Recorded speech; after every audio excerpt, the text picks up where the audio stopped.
Avant de commencer, n'oubliez pas d'aimer et de vous abonner. Je tenais 2 verres de scotch de 12 ans d'âge à un bar en marbre à Sainte-Lucie quand ma femme a qualifié notre voyage d'anniversaire à 20 000 $ de dégoûtant. Assez fort pour que le barman interrompe son service et fasse semblant de n'avoir rien entendu. Dégoûtant, Jason. Tout ça me semble bon marché, a dit Michel, en faisant tournoyer son cocktail sans me regarder, ses doigts manucurés tapotant le verre comme si elle s'ennuyait à une vente de garage au lieu d'être assise dans un complexe 5 étoiles des Caraïbes. Michel, ma femme depuis 8 ans, ancienne directrice marketing de boutique devenue critique auto-proclamée de tout ce que je faisais, avait maîtrisé l'art de l'humiliation déguisée en honnêteté. J'ai posé le scotch avec précaution. Bon marché, ai-je demandé, en gardant un ton neutre car la colère était le carburant qu'elle aimait siphonner. Michel, ce voyage a coûté plus cher que ma première voiture. Elle a eu un rire théâtral doux. Exactement. Tu jettes de l'argent sur les choses et tu penses que ça crée de la magie. Ça ne marche pas. Ça montre juste à quel point tu essaies. C'était ça. Pas à propos du voyage, mais du pouvoir. Les palmiers ondulaient au-delà du bar ouvert, l'océan roulait en vagues lentes sous le coucher du soleil. Les couples voisins se penchaient l'un vers l'autre, ensoleillés et souriants. Et nous étions là, habillés pour le dîner, ressemblant à une histoire édifiante. J'ai planifié ça pour nous, ai-je dit, en étudiant sa posture, le léger soulèvement de son menton. Mais ton attitude l'a ruiné avant même que nous déballions nos affaires. Elle s'est tournée vers moi alors, les yeux perçants. Non, Jason, tu l'as ruiné. Tu le fais toujours. Tu réserves ce que tu veux, tu programmes ce que tu veux, et tu attends que j'applaudisse comme une enfant reconnaissante. J'ai presque souri. Projection classique. Quand quelqu'un rejette la faute si rapidement, cela signifie généralement qu'il protège quelque chose de fragile. Ego, culpabilité, ou un plan de sortie. Je t'ai demandé ce que tu voulais, ai-je répondu calmement. Tu as dit surprends-moi. Parce que j'espérais que tu me comprendrais enfin, a-t-elle rétorqué. Mais tu ne le fais jamais. Tu te contentes de jouer un rôle. Le mot jouer a plané entre nous.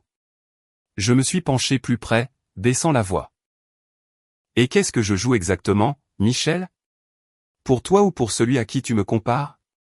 Sa mâchoire s'est contractée pendant une demi-seconde. Un scintillement. J'ai tout remarqué. Tu es paranoïaque, a-t-elle dit en douceur.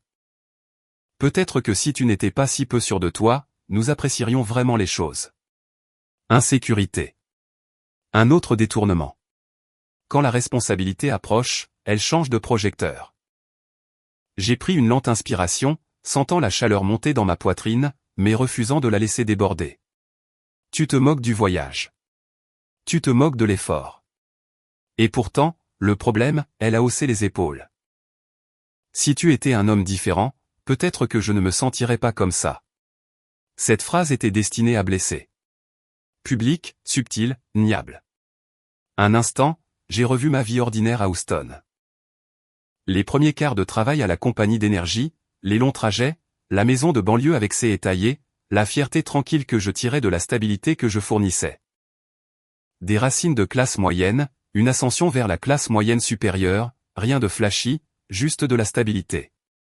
Je faisais des heures supplémentaires pour qu'elle n'ait pas à le faire. Je pensais que la sécurité était l'amour. Debout là, j'ai réalisé quelque chose de troublant. Elle ne voulait pas de sécurité. Elle voulait un levier. Tu sais ce qui est vraiment dégoûtant, ai-je dit doucement. Dépenser des milliers pour être quelque part de beau et choisir quand même d'être misérable. Ses yeux ont lancé des éclairs. N'ose pas me faire passer pour un gratte. Je n'ai rien à faire passer, ai-je répondu. Tu le fais toi-même. Le silence est tombé entre nous, épais et humide comme l'air de l'île. Un couple à l'autre bout du bar a fait semblant d'étudier le menu des boissons. Michel s'est penché, la voix basse, je vois. Peut-être que j'attendais plus de mon mari. Et voilà, la comparaison de nouveau, sans nom présente. Je la sentais comme une ombre se tenant à côté de nous. J'ai redressé le feu dans ma poitrine, non plus chaotique mais concentré. Alors peut-être devrais-tu te demander pourquoi rien n'est jamais suffisant. Elle a ricané, se retournant vers son verre. Tu es impossible. Non, ai-je pensé. J'ai fini de réagir. J'ai laissé de l'argent sur le bar et je me suis éloigné, la brise océanique me frappant le visage alors que je marchais vers le rivage qui s'assombrissait. Derrière moi, la musique a repris, les verres ont tinté, la vie a continué. Mais quelque chose en moi avait changé. Je ne partais pas pour me calmer. Je partais pour décider combien de temps je serais encore le méchant d'une histoire qu'elle ne cessait de réécrire. Et pour la première fois cette nuit-là, j'ai ressenti de la clarté au lieu de la confusion. 3 jours après notre retour à Houston, je suis entré dans notre maison, qui sentait encore légèrement le kérosène et l'épuisement, pour trouver Michel allongé sur le canapé blanc comme une reine inspectant un serviteur. « Tu n'as pas apporté de fleurs ?» a-t-elle demandé sans lever les yeux de son téléphone, son ton plat mais lourd de sens. J'ai cligné des yeux. Je viens de finir un quart de travail de 12 heures. Elle a soupiré dramatiquement. Ce n'est pas la question, Jason. Un mari attentionné n'a pas besoin de rappel. C'était encore ça. Le test déguisé en déception. J'ai posé mes clés sur le comptoir en marbre, étudiant sa posture. Pas de sourire, pas de chaleur, juste de l'attente. Tu t'es moqué d'un voyage à 20 000 $, ai-je dit calmement. Mais je suis censé arriver avec des roses. Sa tête a claqué. Alors maintenant les cadeaux sont transactionnels. C'est comme ça que tu aimes. Non, ai-je répondu, sentant quelque chose se fixer en moi. Le respect n'est pas transactionnel, mais il est requis. Elle s'est levée, marchant vers la cuisine, ses talons claquant sèchement sur le carrelage. Incroyable. Tu boudes toujours à cause de ces vacances. Je ne boude pas, ai-je dit en la suivant. J'observe.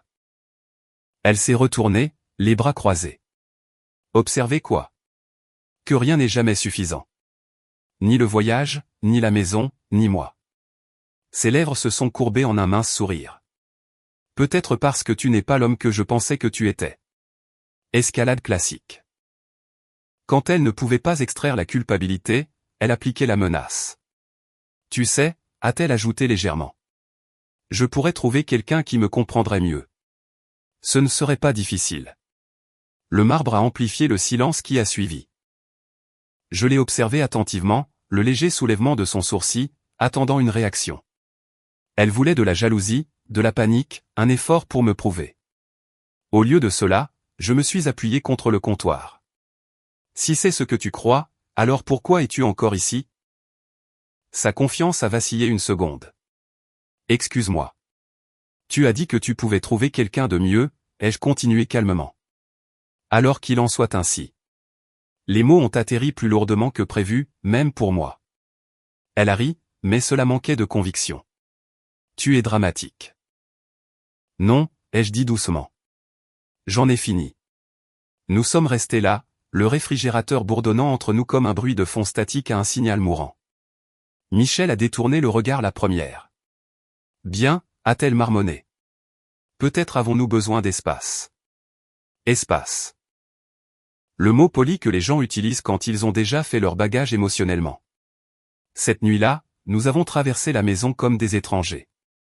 Des chambres séparées, des silences séparés. Pas de cris, pas de porte qui claque, juste la logistique tranquille de 2 personnes qui divisent mentalement une vie. Et pour la première fois, l'air n'était pas tendu. Il semblait inévitable.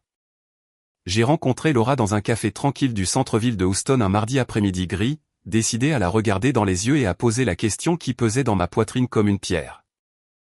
Laura Bennett, amie de longue date de Michel depuis ses jours de marketing, récemment neutre dans notre séparation, était assise en face de moi, les doigts serrés autour d'une tasse en céramique qu'elle n'avait pas touchée. Elle avait toujours été la personne posée, la pacificatrice de notre cercle social. Aujourd'hui, elle semblait préparée. « Merci d'être venue, dit-elle doucement. »« Je vais aller droit au but, répondis-je, en m'appuyant sur ma chaise. Michel voyait-elle quelqu'un pendant notre mariage? La question tomba net entre nous. Laura cligna trop vite des yeux. Jason, je ne sais pas ce que tu insinues. Je n'insinue pas, dis-je calmement. Je demande. Elle inspira, les yeux baissés vers la table. Michel était malheureuse. Tu le sais. Elle se sentait ignorée. Ce n'était pas une réponse. C'était une mise en scène. Malheureuse n'est pas synonyme d'infidèle, dis-je. Alors, je vais reposer la question. Elle se tortilla sur son siège. J'ai aussi essayé de t'aider. Je lui ai dit de communiquer. Je lui ai dit de ne pas te repousser. Choix de mots intéressants. Pas ne la trompe pas. Ne la repousse pas. Donc, il y avait du repoussement. J'observais tranquillement. Laura leva rapidement les yeux. Ce n'est pas ce que je voulais dire. Son genou rebondissait sous la table. Micro-anxiété. Son regard glissait constamment vers la fenêtre comme si elle cherchait quelqu'un. A-t-elle mentionné un autre homme, demandai-je. Non, répondit-elle trop vite. Puis plus doucement, pas directement. C'était ça. Pas directement, répétai-je. Elle comparait, admit Laura. Elle disait des choses comme « Certains hommes sont plus ambitieux ou certains hommes savent comment faire en sorte qu'une femme se sente vivante. » Mais cela ne signifie pas qu'il y avait quelqu'un de précis. Les comparaisons sont rarement abstraites. Elles proviennent généralement d'une source. L'avez-vous rencontré, demandai-je calmement. Ses doigts se resserrèrent autour de la tasse. Jason, je jure que je n'ai jamais vu de preuve de quoi que ce soit de physique. Physique? Un autre mot prudent. J'acquiesçai lentement, l'enregistrant. Les gens qui mentent ouvertement restent immobiles. Les gens qui protègent une vérité partielle négocient le langage. Tu la protèges, dis-je. J'essaie d'être juste, répondit-elle, bien que sa voix tremblât. Envers qui, demandai-je. Le silence s'étira. Laura me regarda enfin, et pendant une brève seconde, quelque chose comme de la culpabilité traversa son visage.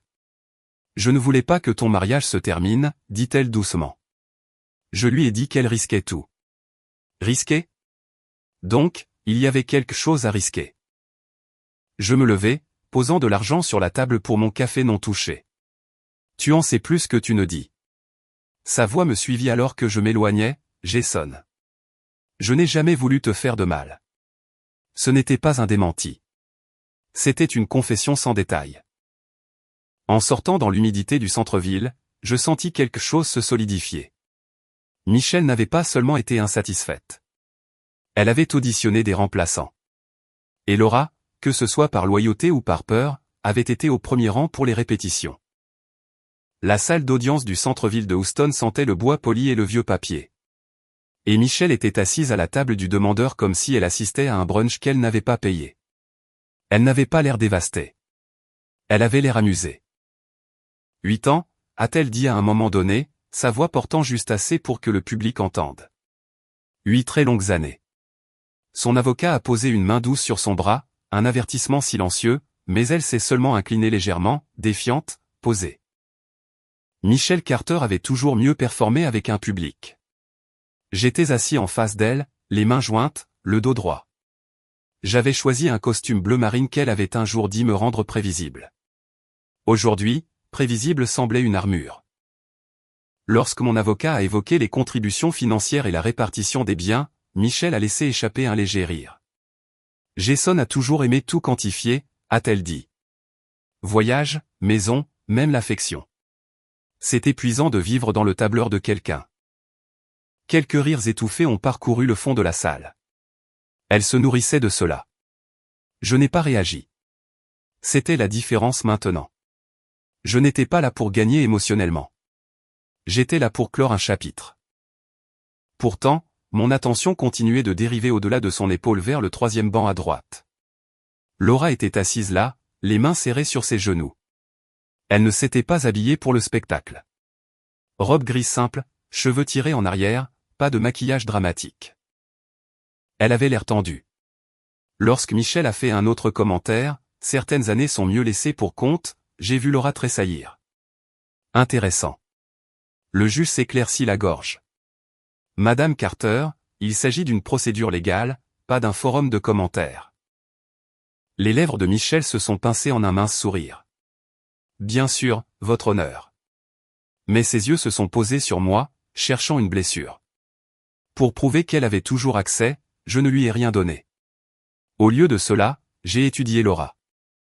Chaque fois que Michelle parlait avec une froideur exagérée, le regard de Laura se portait sur moi, non pas avec curiosité, mais avec inquiétude et quelque chose d'autre, quelque chose de plus lourd. Culpabilité? Regret? Lorsque le tribunal a fait une brève pause, Michel s'est levé et a épousseté un peluche imaginaire de sa jupe. Alors qu'elle passait devant ma table, elle s'est penchée légèrement. « Tu as l'air fatigué, Jason », a-t-elle murmuré. « Le divorce ne te va pas », je l'ai regardé calmement. « La moquerie ne te va pas non plus. » Son sourire a vacillé d'une fraction.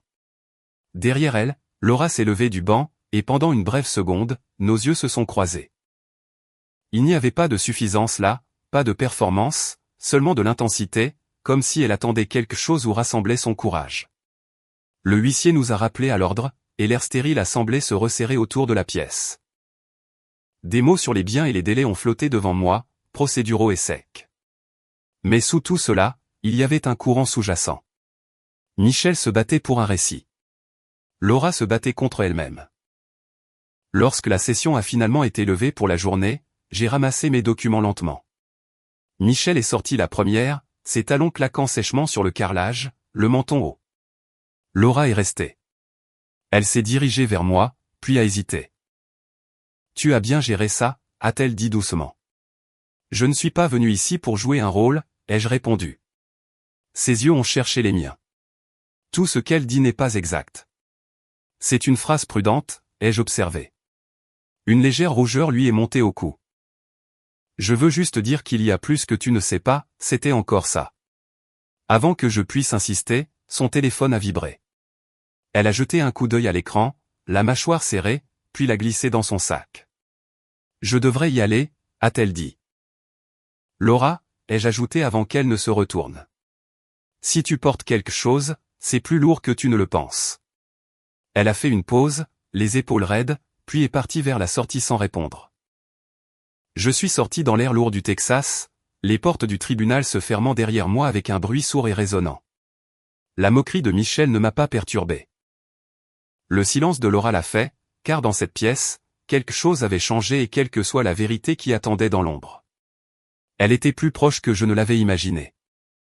2 semaines après la dernière audience du tribunal, je suis sorti d'une épicerie près de mon bureau au centre-ville de Houston avec un sac en papier à la main et exactement 12 minutes avant ma prochaine réunion lorsque j'ai entendu le rire de Michel traverser le bruit de la circulation.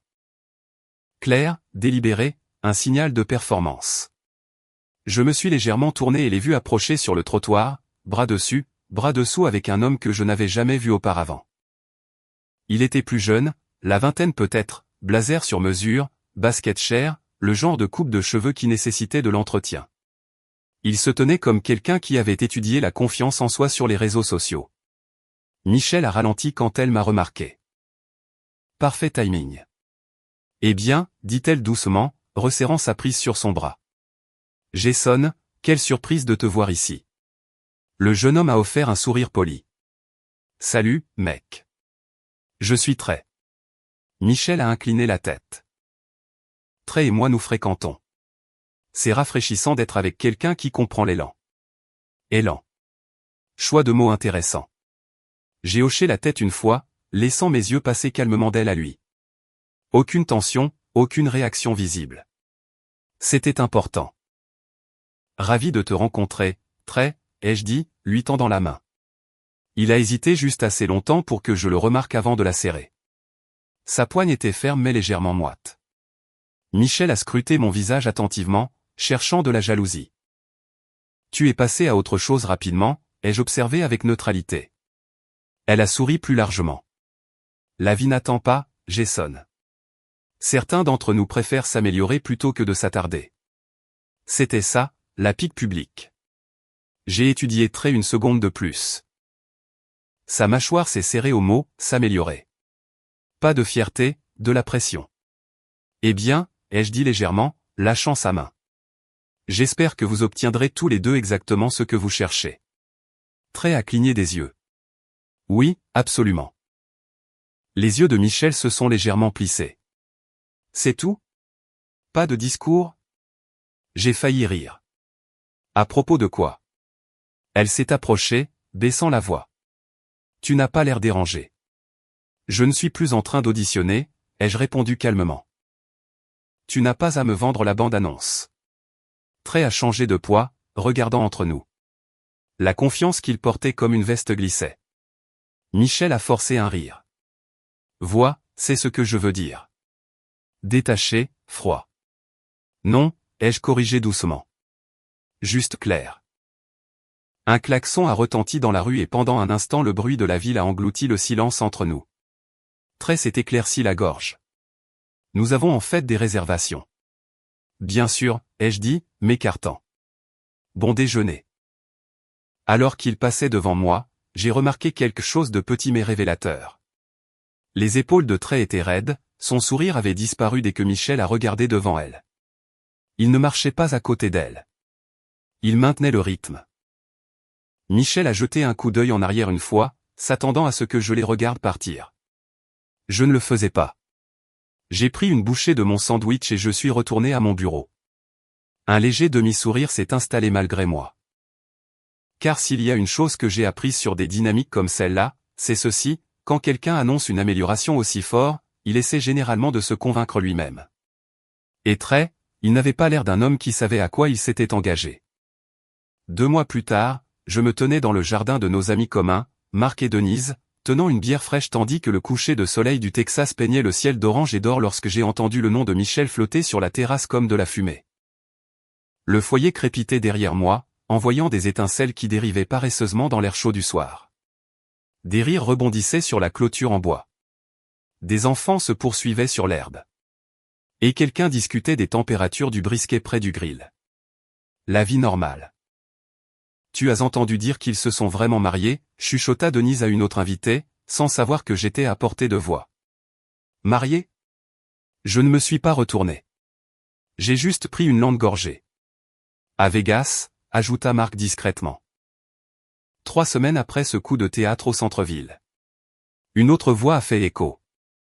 Et divorcé avant que l'encre ne sèche. Apparemment, Trey n'a pas pu suivre.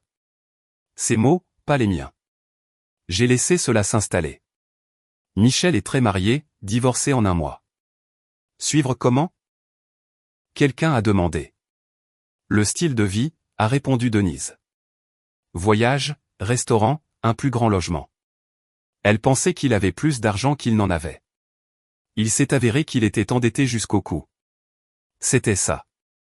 J'ai regardé l'ambre de mon verre, observant la glace bouger. Elle raconte aux gens qu'il s'est mal présenté, a dit Marc. Dit qu'il l'a ruiné financièrement et émotionnellement. Je n'ai pas pu m'en empêcher. J'ai doucement ri. Marc l'a remarqué et m'a lancé un regard désolé. Désolé, mec. Je ne voulais pas, c'est bon, ai-je dit calmement. L'information ne me blesse plus. Et ce n'était pas le cas. Ce qui m'a frappé, ce n'est pas la rapidité du mariage.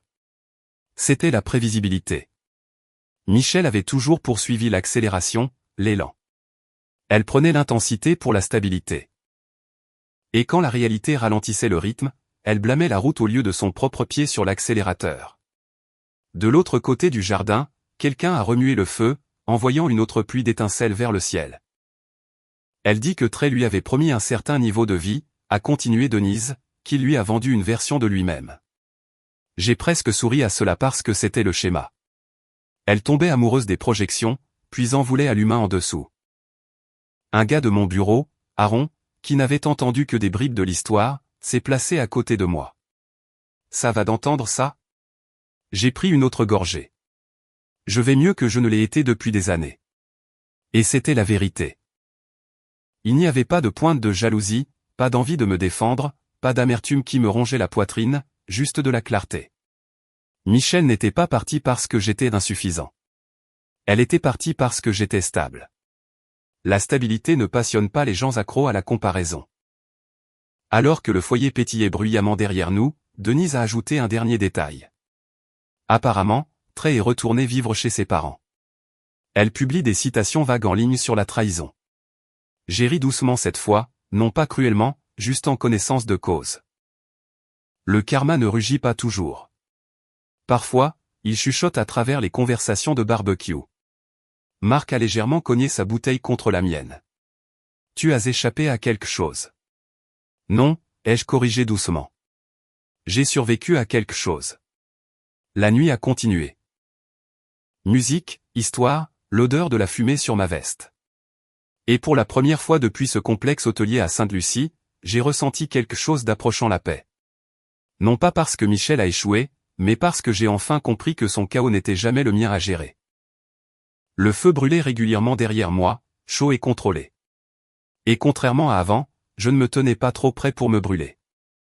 J'étais à la moitié d'un verre de bourbon lors d'une fête d'anniversaire sur un toit à Midtown quand Michel est apparu à côté de moi comme un souvenir qui refusait de rester enfoui. Le panorama scintillait derrière elle, les lumières de la ville se reflétant dans ses yeux alors qu'elle offrait un sourire lent et familier. « Jason, dit-elle doucement, penchant la tête. Tu as l'air plus léger. » Michel Carter avait toujours su comment revenir dans une pièce, voix douce, épaules détendues, un toucher sur le bras si nécessaire.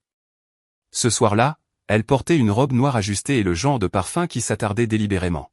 « Vraiment, répondis-je calmement. » Elle s'est rapprochée. J'ai pensé à nous. Ce mot, nous, a atterri comme une relique.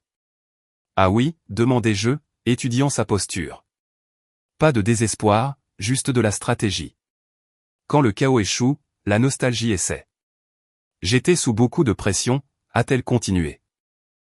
Trait était une erreur. J'ai agi trop vite. Je le vois maintenant.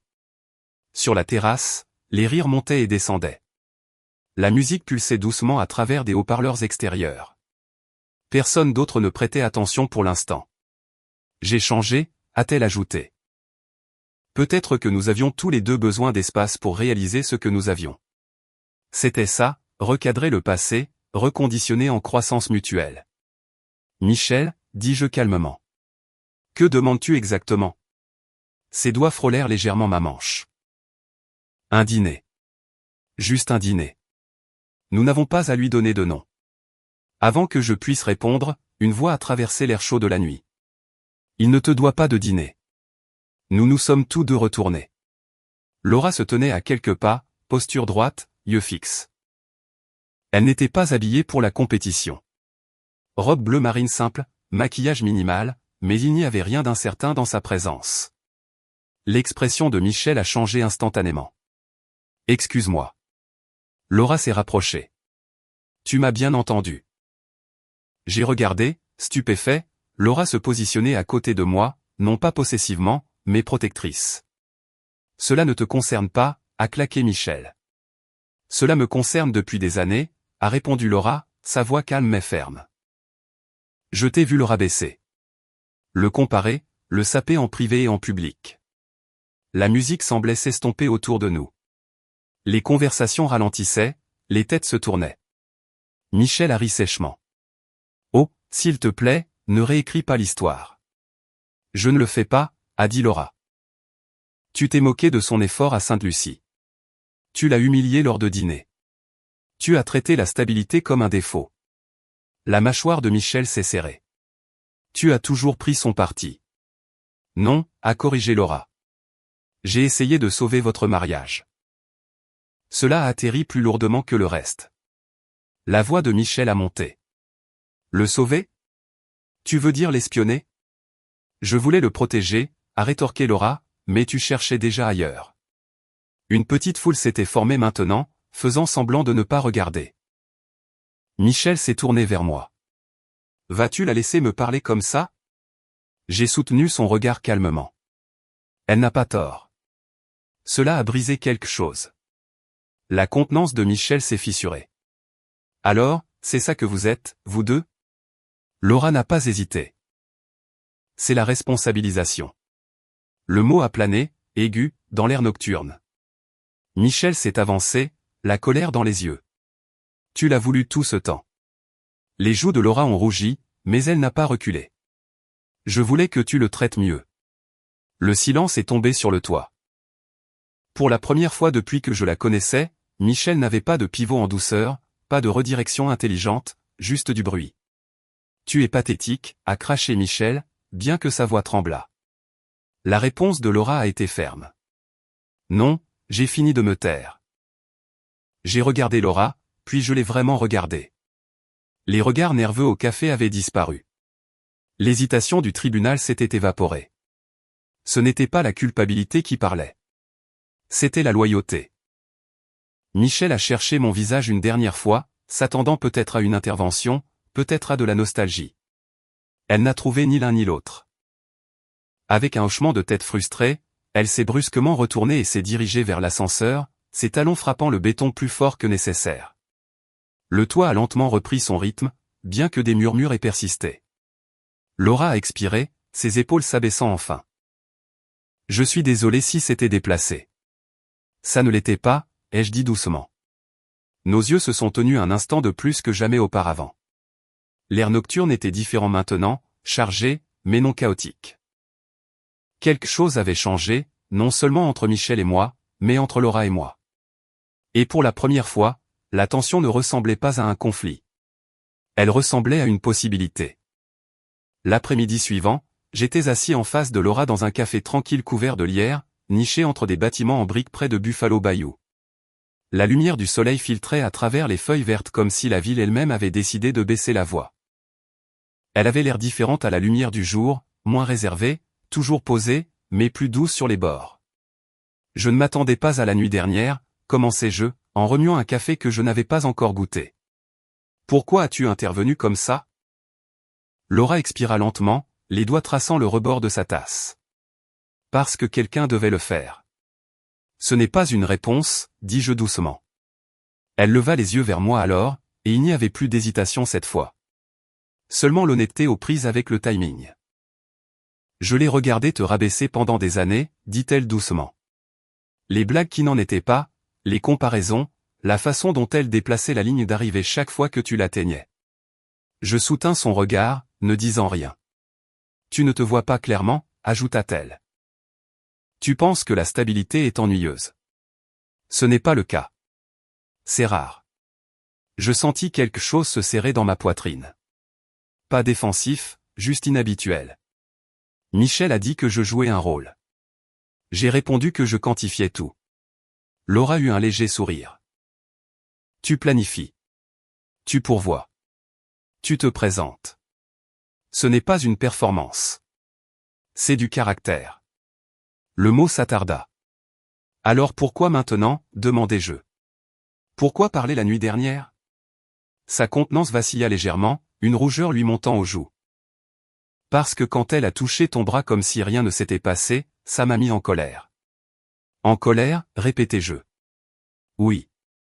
Elle baissa brièvement les yeux, puis se força à rencontrer mon regard. Parce qu'elle n'a pas le droit de te faire du mal, puis de revenir quand elle est seule. Il y avait quelque chose de plus sous cette phrase. Laura, dis-je prudemment. Qu'est-ce que tu ne dis pas? Elle déglutit, la pause s'étirant. Je suis amoureuse de toi depuis longtemps. Le bruit du café s'estompa en arrière-plan.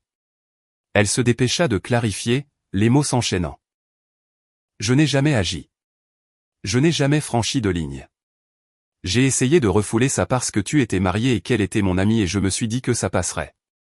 J'étudiais son visage à la recherche de calculs. Il n'y en avait pas, Michel le savait-elle, demandai-je. Non, dit-elle rapidement.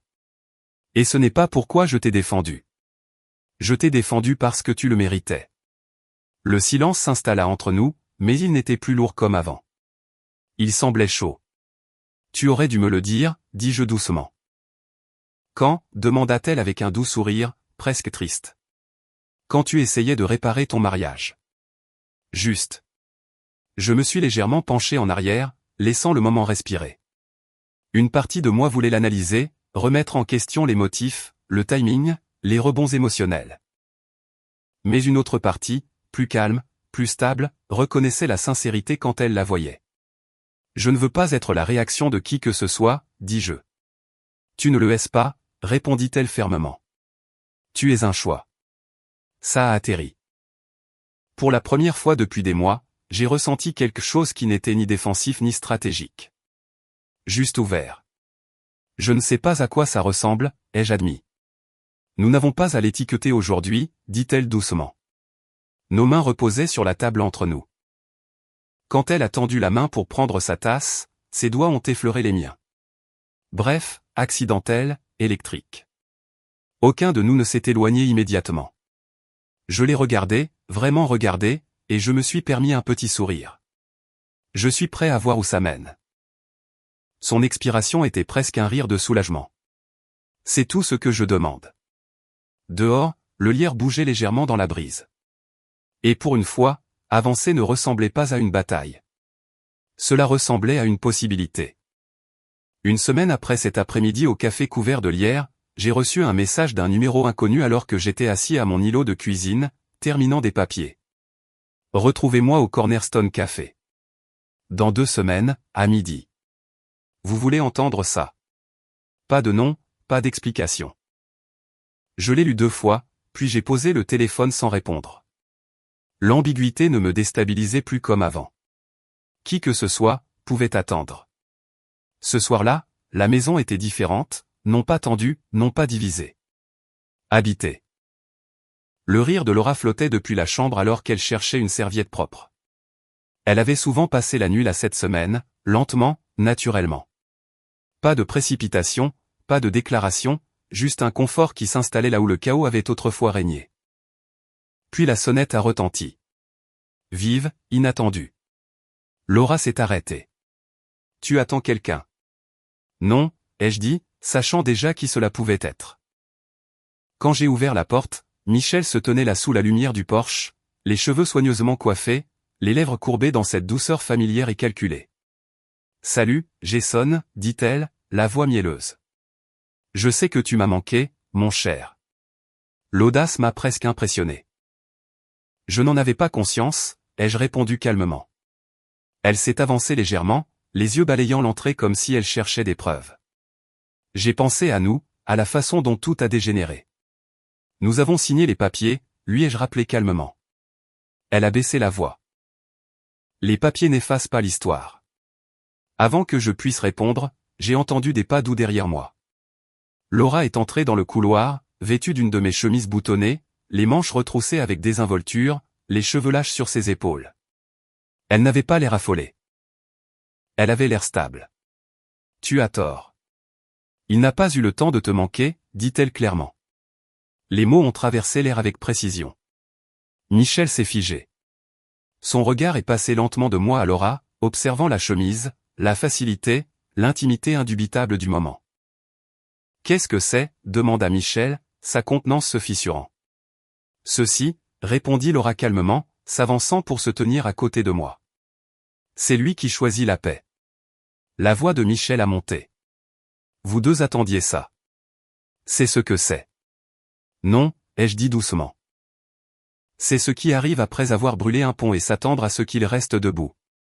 Michel a regardé Laura, les yeux brillants d'incrédulité. Tu m'as trahi. Laura n'a pas scié.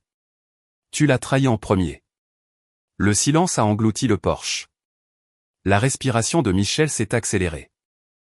Jason, dis-moi que ce n'est pas sérieux. J'ai soutenu son regard fermement. C'est sérieux. Pendant une seconde, j'ai vu quelque chose de brut sur son visage. Pas de colère, pas de manipulation. Une perte. Tu es passé à autre chose si vite, a-t-elle chuchoté. Tu es passé à autre chose avant de partir, ai-je répondu calmement. Cela a fait mouche. Elle nous a regardés de nouveau, cherchant une faiblesse, une hésitation. Il n'y en avait aucune. La main de Laura a effleuré légèrement la mienne. Pas possessive, juste présente. La voix de Michel s'est brisée légèrement. Alors c'est ça. Je suis juste remplacé. Non, ai-je dit doucement. Tu n'es juste plus aux commandes. Des larmes ont monté dans ses yeux, mais je ne pouvais dire si c'était de l'orgueil ou de la douleur. J'ai fait des erreurs, dit-elle, presque suppliante maintenant. Je sais, répondis-je. Mais les erreurs répétées deviennent des schémas. La lumière du porche bourdonnait faiblement au-dessus. Une voiture a passé dans la rue. Michel a essuyé ses joues avec colère. Tu regretteras ça. J'en doute, a répondu Laura avant que je puisse le faire. Michel nous a regardés une dernière fois, puis s'est brusquement retourné et a descendu les marches, son talon frappant le béton avec un rythme irrégulier. La nuit l'a englouti. J'ai fermé la porte lentement. Pendant un instant, ni Laura ni moi n'avons parlé. Puis elle a levé les yeux vers moi. Ça va? J'ai expiré, sentant quelque chose se relâcher que je n'avais pas réalisé que je tenais encore. Oui, ai-je dit honnêtement, ça va. Parce que pour la première fois, je ne réagissais plus au drame de Michel. Je vivais simplement au-delà de lui. Et quel que soit le message anonyme qui attendait dans 2 semaines, il ne semblait plus être une menace. Il semblait être la confirmation que le passé avait enfin cessé de me poursuivre. La semaine qui a suivi a semblé presque irréelle dans sa simplicité. La brosse à dents de Laura était à côté de la mienne. Sa tasse à café, blanche avec un rebord ébréché, occupait un coin tranquille du comptoir de la cuisine. Les matins n'étaient plus des négociations ou des champs de bataille silencieux. C'étaient de douces conversations autour de toast et de la lumière du soleil filtrant à travers les stores. « Tu te lèves toujours aussitôt ?» a-t-elle taquiné un matin en me voyant consulter mes emails.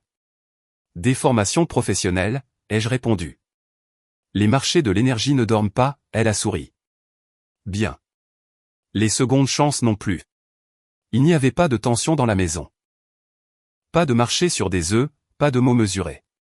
Nous parlions librement, étions légèrement en désaccord, rions facilement. Je n'avais pas réalisé à quel point l'amour avait été épuisant auparavant, à quel point il ressemblait à une performance.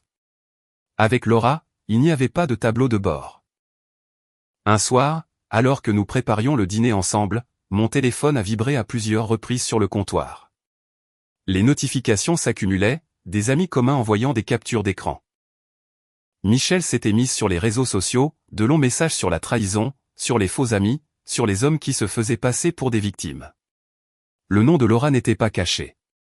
Il était implicitement assez fort pour que quiconque fasse attention. Laura m'a jeté un coup d'œil. « Tu peux regarder. » J'ai déverrouillé le téléphone et j'ai parcouru rapidement, mais les commentaires racontaient une histoire différente. Peut-être qu'il ne faut pas épouser quelqu'un après 3 semaines. Tu es partie la première. La responsabilité n'est pas une trahison. Le vent ne tournait pas en sa faveur. J'ai posé le téléphone sans répondre. « Ça te dérange ?» a demandé Laura doucement. J'ai secoué la tête. Non, ça me semble lointain.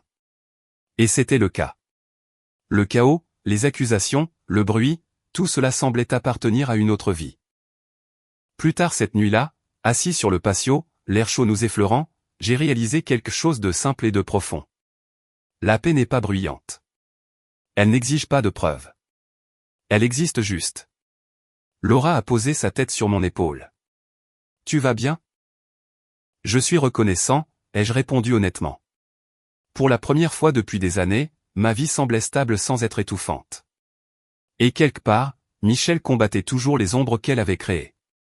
Dans cette maison, cependant, il n'y avait que de la lumière. 2 semaines plus tard, j'entrais au Cornerstone Café exactement à midi, la lumière du soleil traversant les hautes fenêtres, et trouvais Trey assis seul à une table de coin, fixant une tasse de café comme si elle l'avait personnellement trahi. Il avait l'air différent. Pas de blazer sur mesure, pas de confiance travaillée, juste une chemise froissée et des cernes sous les yeux. Quand il me vit, il se leva maladroitement. « Salut Jason, merci d'être venu. » Je m'assis en face de lui. « C'est toi qui as envoyé le message ?» Il hocha la tête, frottant une main sur son visage. « Oui, je ne savais pas qui d'autre appeler. » De près, la performance avait complètement disparu. Elle a brûlé toutes mes économies en 3 semaines, dit très doucement. Voyage, meubles, dépôts pour des choses que je ne pouvais pas me permettre. Quand j'ai dit non, je suis soudainement devenu le méchant. J'écoutais sans l'interrompre. Elle a dit à tout le monde que j'avais menti sur mes revenus, continua-t-il, la voix légèrement brisée. A dit que je l'avais piégée. J'essayais juste de suivre. Il y avait encore ce mot. Il laissa échapper un long soupir et me regarda, défait. Je ne sais pas comment tu as pu la supporter toutes ces années. Je n'ai pas pu m'en empêcher. J'ai ri.